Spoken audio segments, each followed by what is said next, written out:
All right, here's part 2 of the 05 Plus Super Duty axle into the Kaiser M715. Now, as far as I've seen, I think I'm the only idiot who's done one of these. I haven't even seen anything where somebody's used leaf springs on the 05 Plus.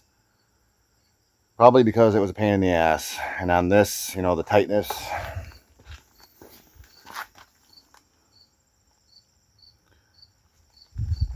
You know, you just don't realize that you have a lot more fab work to do, and it's kind of a pain in the butt when the 99 to 04 probably would have been easier, cheaper, more plentiful. So why don't you let me know in the comments if you know anybody else who's used one of these axles and leaf sprung it specifically.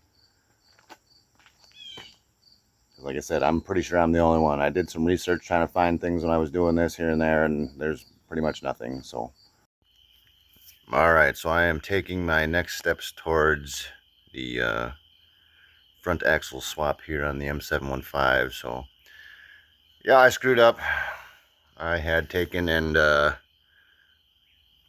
I ground down the center parts because I was going to try to shift the leaf spring over like that, but obviously I'm a dumbass. So, and then I thought I was going to take up the space with like some washers and just see how that worked or whatever, but I ordered some new ones from BJ's, and all they have is the rear of the front. So I'm just going to do that one for now until the other one comes in, and I'm going to put this in there, and I'm going to get to mocking everything up and get this thing going.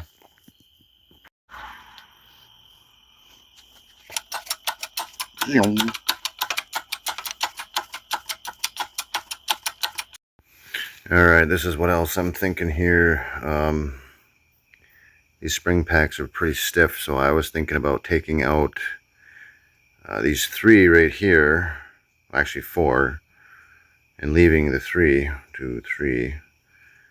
But I'm going to do a little more looking up on that and see, because these things are so stiff, and I still want to lower the little front end a little bit and give her just a little bit of cushion. But at the same time, I see why people 4-link and go with like the ORIs and stuff like that. So I'm going to pull that off. And just for now, I'm going to take off this the single plate that isn't affected by the clamps. Alright, so the other thing about pulling this apart is, I already had it apart, I just put it together for theatrics. Take off that one. But then, since it's now a spring over, I can put that in there instead of having the bolt go into that hole. But if I want to take out any more leaves than 2, I got to get new pins. So I might see about taking out 2.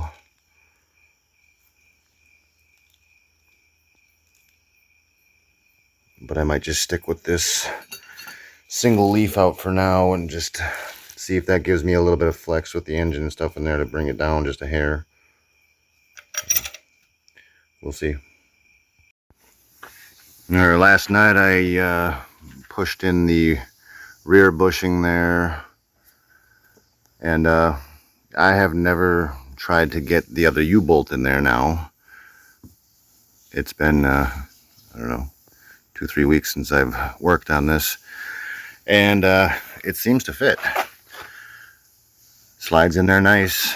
The next thing I got to do is I got to take and put a notch in that cast right there at the bottom of the pumpkin center section, whatever you want to call it, to lock it in. And then as far as I know, I got this thing centered, so I'm gonna get this put together and get some measurements, and then hopefully start working on steering.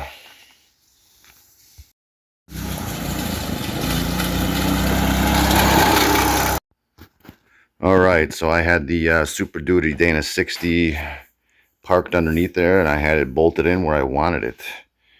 It was off by about 1/8 of an inch side to side. I can't remember. I think I might have stuck out more to the driver's side by 1/8 of an inch, which, hey, that's money to me.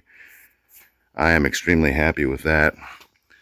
So now I'm just gonna clean up the mating surfaces here, and this one I already cleaned up. She's been sitting outside getting rusty on me.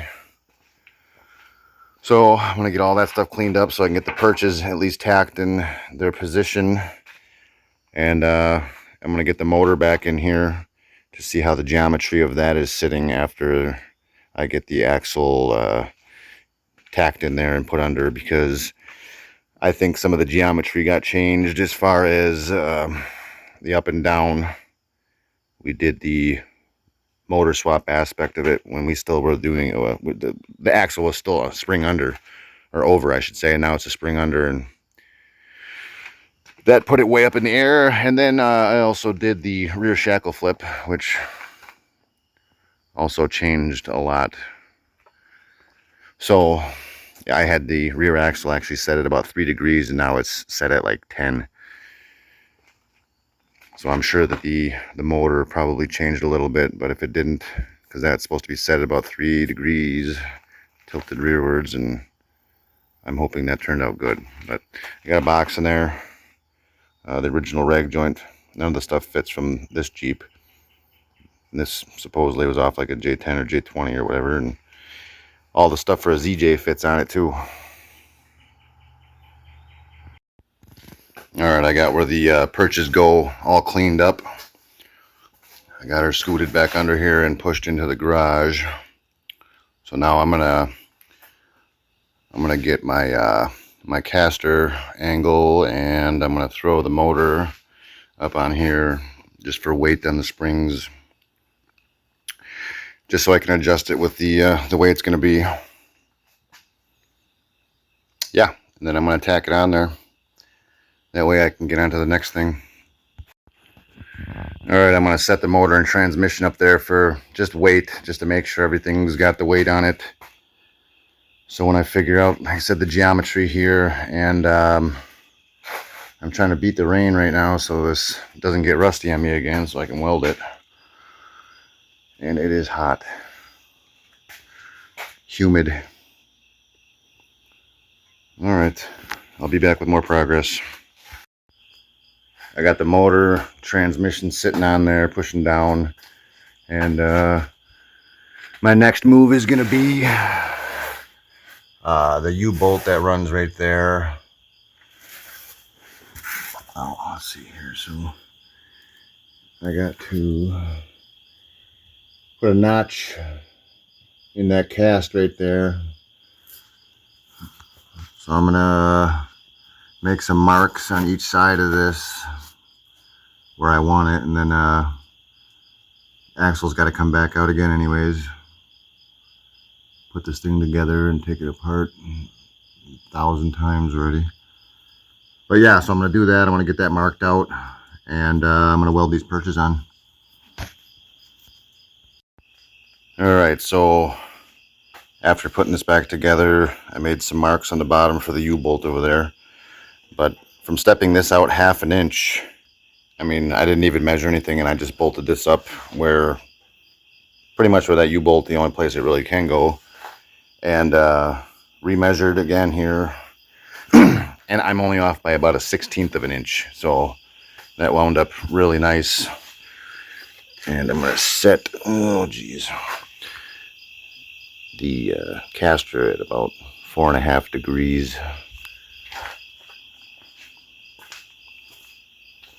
So I am going to weld my perches down. I'm going to at least hack them in there for now, so then the next thing I can do is put the motor in and see how all that's pointing. Like I said, I had put the motor in before I did the rear shackle flip, which I didn't know I would be doing, and before we put the axle under the springs. So I mean, everything changed, and now I just got to reconfigure. But since everything's there, it should be pretty quick, and hopefully make a little more progress.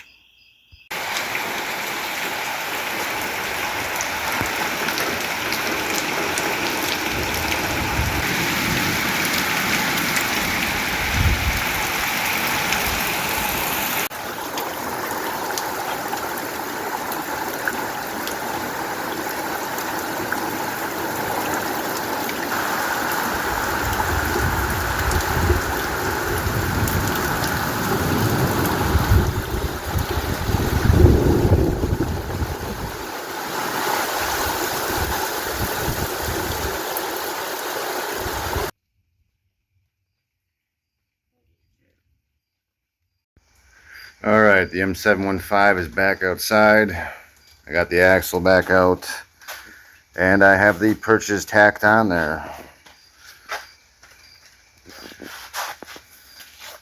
So I got them tacked on, and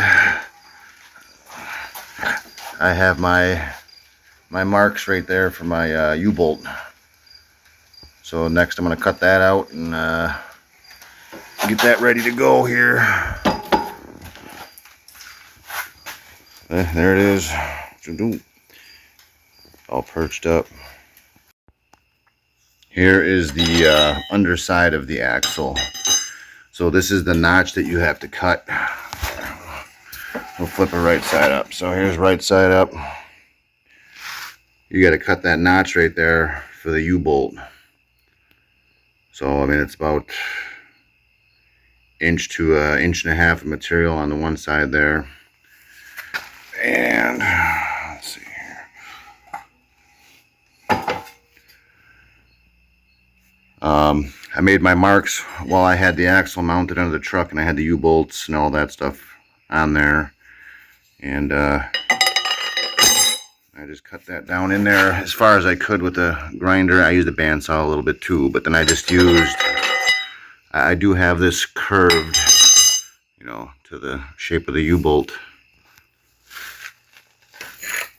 I just went back and forth with the grinder like this, you know, one side, the other, one side, the other.